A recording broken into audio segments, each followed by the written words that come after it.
नमस्कार, म यहाँ बन्चरे कुडुलेको प्रभावित क्षेत्र धुनीबेसी 1 को चाहिँ व्यक्ति हुँ।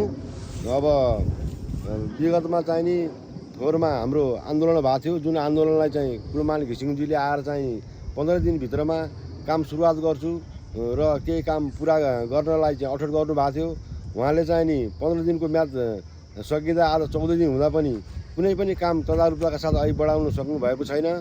अब स्थानीय जनताहरूले यो भोलिको दिनमा चाहिँ पत्रकार सम्मेलन गरी पर्सिबाट वृहत आन्दोलन गर्नको लागि चाहिँ नि आह्वान गरिसकेका छौँ हामीले र त्यसको लागि चाहिँ आम जनताहरू विशाल सहभागिता जनाइदिनुको लागि हार्दिक अनुरोध गर्दछु। र त्यसै गरी अब यहाँ काठमाडौँ महानगरपालिका र शहरी विकास मन्त्रालय बिचमा एकरूपता नआएको कारणले पनि जनता अन्योलमा छन्। त्यसको लागि शहरी विकास मन्त्रालयले काठमाडौँ महानगरपालिकालाई देखाउने, काठमाडौँ महानगरपालिकाले शहरी विकास मन्त्रालयलाई देखाउने र विगतमा भएका सम्झौताहरू कार्यान्वयन गर्नमा आनाकानी गरेका छन्। त्यसको लागि चाहिँ नि हाम्रो भोलि पत्रकार सम्मेलन र पर्सि चाहिँ वृहत आन्दोलन कार्यक्रम छ। हस्त नमस्कार।